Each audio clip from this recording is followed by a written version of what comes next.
Good morning dear student. आज class 8 में Hindi language Hindi व्याकरण के अंतर्गत पाठ की संधि आपको समझाएंगे। संधि का क्या मतलब होता है, संधि का शाब्दिक अर्थ क्या है, संधि की परिभाषा क्या है, संधि कितने प्रकार के होते हैं, सब की विस्तृत व्याख्या आपके सामने प्रस्तुत है।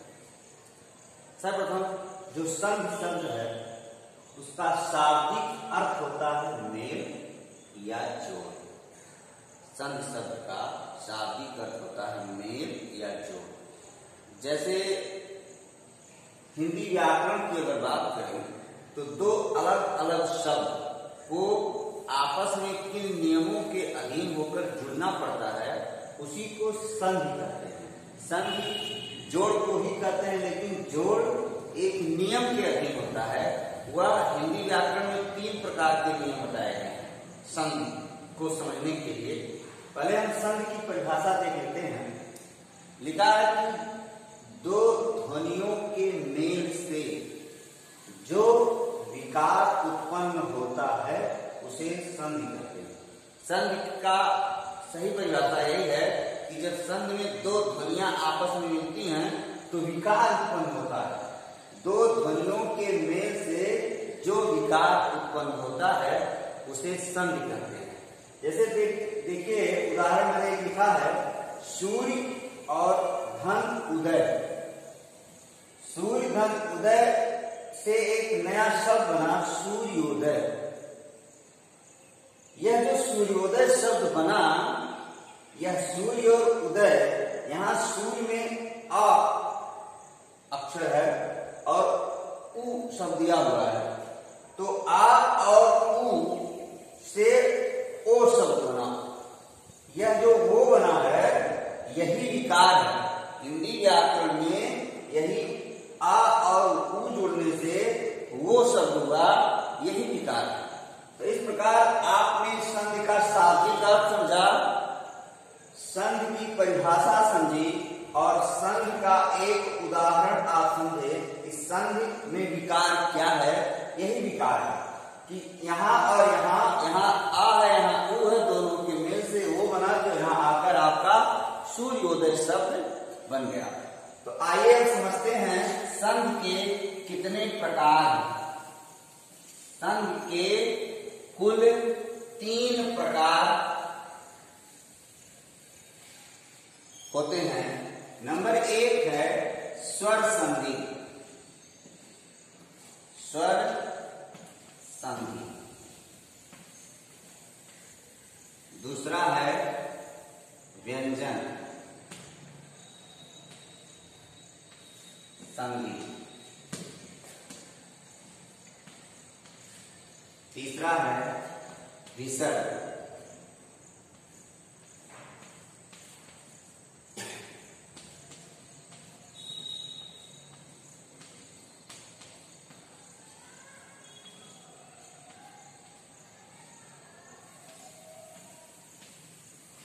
संधि के 3 भेद प्रमुख रूप से हैं।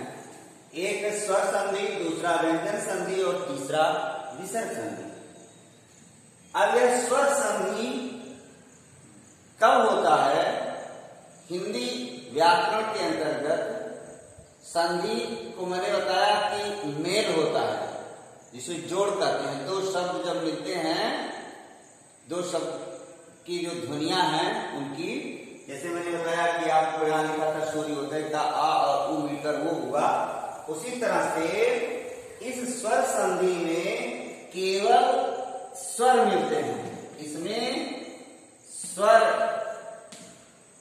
का स्वर से मेल होता है। स्वर का स्वर से, स्वर का स्वर से मेल होता है। स्वर का स्वर से मेल होता है, यह है स्वर संधि। स्वर का स्वर से मेल। व्यंजन संधि में यह होता है, व्यंजन संधि में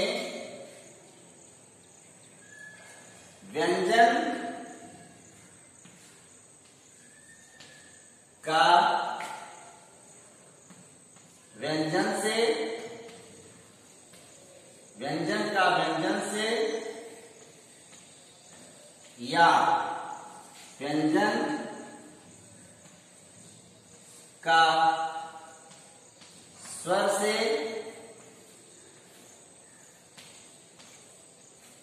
या स्वर का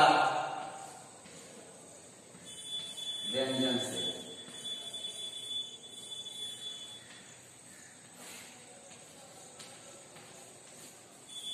व्यंजन संधि में व्यंजन का व्यंजन से, व्यंजन का स्वर से, स्वर का व्यंजन से। कहने का मतलब कि जहां स्वर संधि में स्वर ध्वनियां होती हैं वहां व्यंजन में एक व्यंजन ध्वनि होना चाहिए, या दोनों व्यंजन हो, या व्यंजन का स्वर से हो या स्वर का व्यंजन से हो। जैसे इस तरह से लिखा है शब्द, इसका समझ लीजिए। जैसे लिखा दिक धन अंबर, दिक धन अंबर हो गया दिगंबर। क्या हो गया? दिगंबर। यहाँ क है व्यंजन और यहाँ आ है, दोनों के मिलने से बना ग, दिगंबर। यह है व्यंजन संधि। इस प्रकार से विसर्ग संधि में भी यही होता है कि विसर्ग का जो विसर्ग है, जैसे यह विसर्ग है, इस विसर्ग का स्वर से या विसर्ग का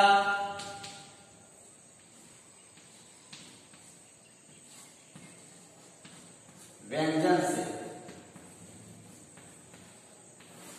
विसर्ग का व्यंजन से, विसर्ग का स्वर से, विसर्ग का व्यंजन से जब मेल होता है, जैसे उदाहरण लिखा है जो है वयः वृद्ध,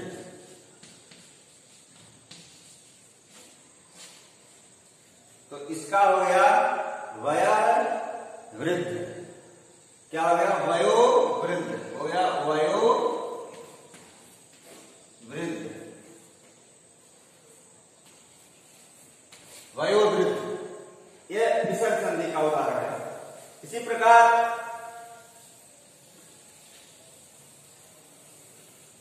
दिया हुआ मनन रथ हो गया मनोरथ,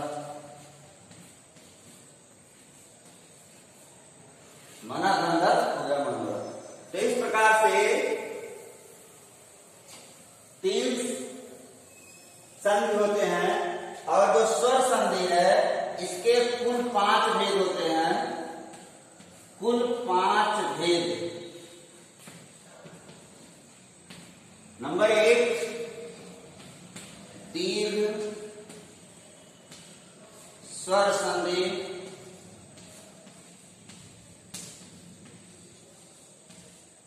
दूसरा गुण स्वर संधि,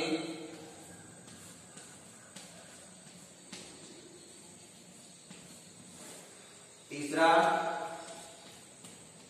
वृद्ध स्वर संधि,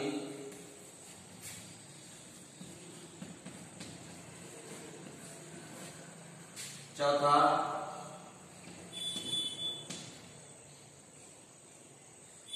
यण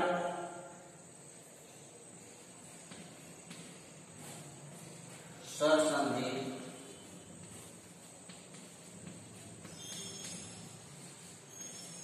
और 5वां अयाल।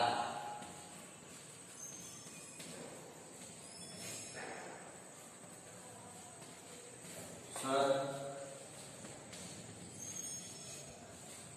संधि। इस प्रकार से संधि के 5 भेद होते हैं, दीर्घ स्वर संधि, गुण स्वर संधि, वृद्धि स्वर संधि, यण स्वर संधि और अयाल स्वर संधि। तो प्रथम हम स्वर संधि पढ़ेंगे। स्वर संधि के अंतर्गत दीर्घ स्वर संधि पढ़ेंगे। आइए दीर्घ स्वर संधि समझते हैं। क्लास 8 जो हिंदी लैंग्वेज बुक है उसमें दिया हुआ है, उसके अनुसार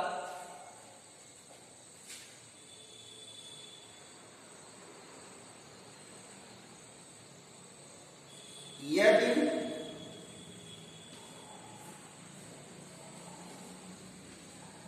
ह्रस्व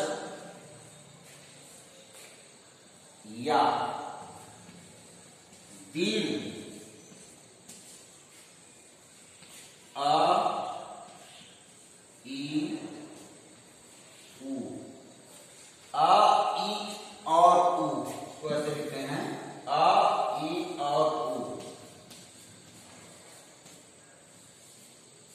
अ ई और उ ह्रस्व या दीर्घ करा, मतलब छोटा या बड़ा, छोटी ई या बड़ी, छोटा उ या बड़ा उ, उसके बाद क्रमशः ह्रस्व या दीर्घ अ ई उ आवे तो दीर्घ हो जाता है, दीर्घ हो जाता है।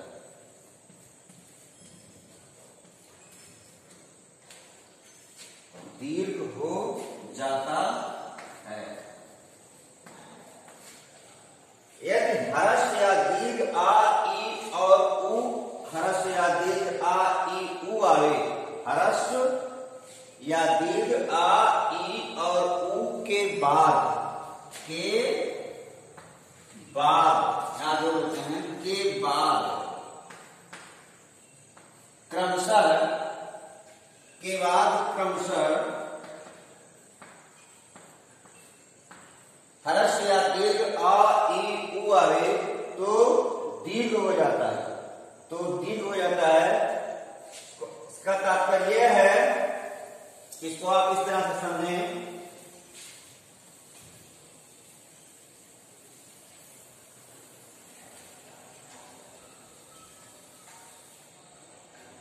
कि यदि आ के बाद आ आता है तो वह बड़ा आ हो जाता है, दीर्घ। आ के बाद यदि आ आता है तो बड़ा आ हो जाता है। उसी प्रकार यदि बड़ा आ दिया हुआ है, पुनः छोटा आ है, वह भी बड़ा आ होगा। यदि यहां छोटा आ, यहां बड़ा है, तब भी क्या होगा, बड़ा। यदि बड़ा आ है, बड़ा आ बड़ा बराबर बड़ा। इस तरह से संधि में दीर्घ स्वर संधि का पैरा दीर्घ हो जाता है, यही दीर्घ हो जाता है। यही नियम ई के साथ भी है। ई में चाहे छोटी ई हो या बड़ी ई हो, इसके बाद छोटी ई या बड़ी ई आवे तो बड़ी ई होता है। इसी प्रकार छोटा ऊ या बड़ा ऊ के बाद छोटा ऊ या बड़ा ऊ हो तो वह बड़ा ऊ ही होता है। यही है संधि। छोटी ई के बाद चाहे यह ई हो चाहे यह ई हो, चाहे छोटी ई बड़ी, जब कोई भी होगा वह यही होगा। इसके बाद इधर कोई भी हो वही होगा, बड़ी। इसी तरह छोटा ऊ के बाद चाहे छोटा ऊ आवे या बड़ा ऊ आवे तो बड़ा ऊ ही होता है। बड़ा ऊ के बाद यदि छोटा ऊ आवे या बड़ा ऊ आवे तो बड़ा ऊ ही होता है। यही है दीर्घ स्वर संधि। इसमें जो है दीर्घ स्वर संधि में यही है कि सवर्णी दीर्घ होते हैं, मतलब यह सवर्ण आ के बाद आ ही आना चाहिए, आ के बाद ई नहीं आना चाहिए। यहाँ यह नियम है इसमें कि ह्रस्व या दीर्घ आ के बाद ह्रस्व या दीर्घ आ आने पर उसका दीर्घ हो यही है दीर्घ स्वर संधि। इसके उदाहरण समझिए आप।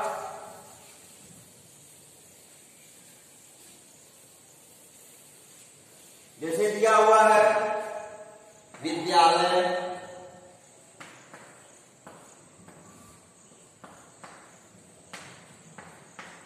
क्या विद्यालय, विद्या और आलय दो शब्दों से मिलकर बना है, बन गया आपका विद्यालय।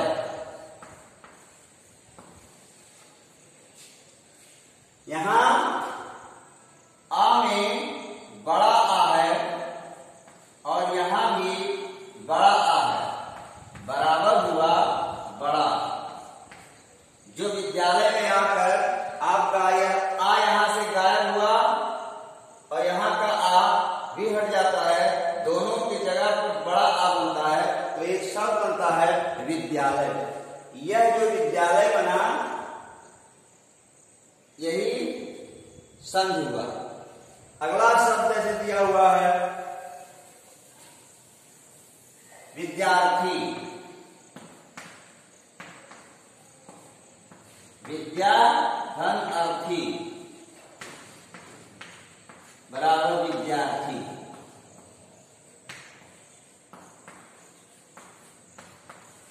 इसी तरह से दिया हुआ शिक्षा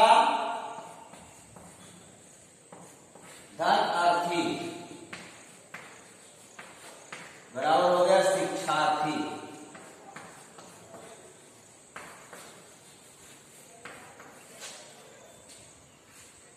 परम धन आत्मा परमात्मा, परम धन आत्मा परमात्मा, परम धन आत्मा परमात्मा। इसी तरह से जो है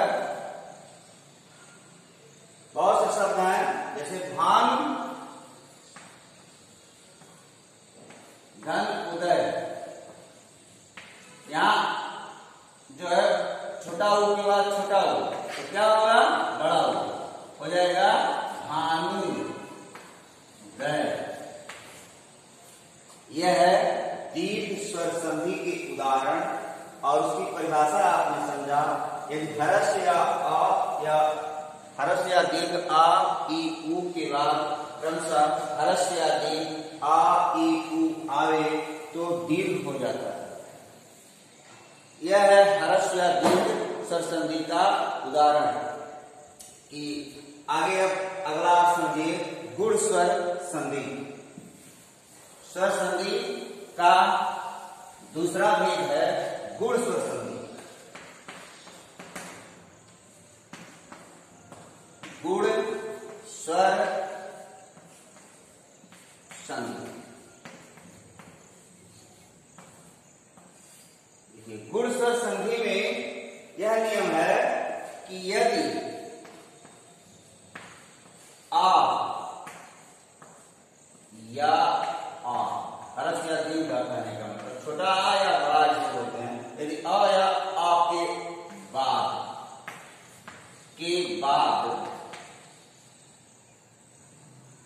क्रमशः ई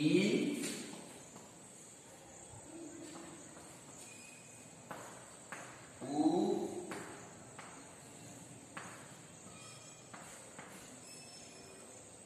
ई ऊ और री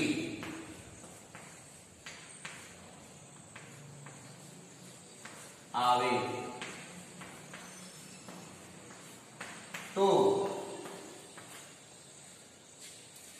दोनों के स्थान पर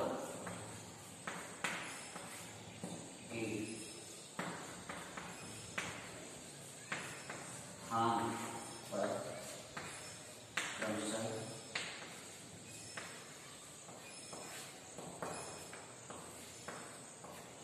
ये यदि आपके बाद ई आता है या बड़ी ई आवे तो ये, यदि ऊ और बड़ा ऊ आवे तो वो और री आवे, ए ओ और आर।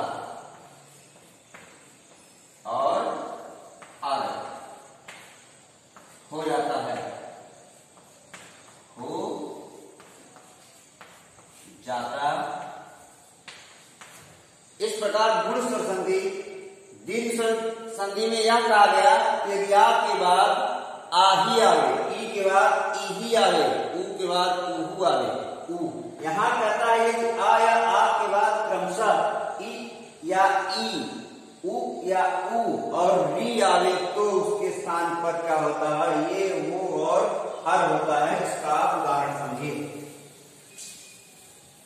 जैसे कि कहा है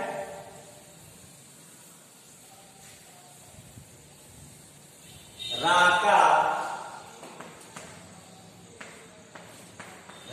ईश हो गया राकेश। यह गुण स्वर संधि का उदाहरण है। देखिए यहाँ आ है, यहाँ क्या है बड़ा और यहाँ क्या है बड़ी, तो आ के बाद एक आएगा ई, तो यही होगा ये।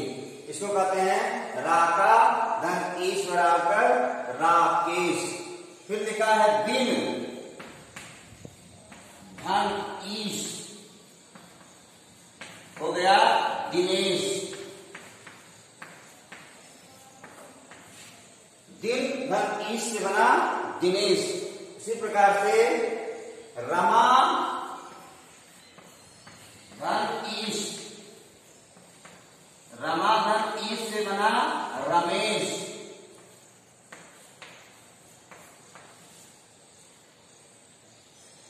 ये हो गया गुण स्वर संधि के उदाहरण।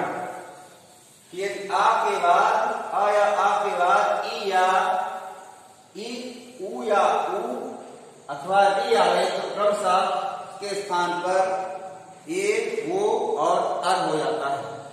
इस प्रकार से गुण स्वर संधि और दीर्घ स्वर संधि और गुण स्वर संधि समाप्त हुआ। अगला वृद्धि स्वर संधि और यण स्वर संधि, अयाज स्वर संधि अगले क्लास में अगले दिन आपको पढ़ाएंगे। आज का क्लास समाप्त हुआ। धन्यवाद।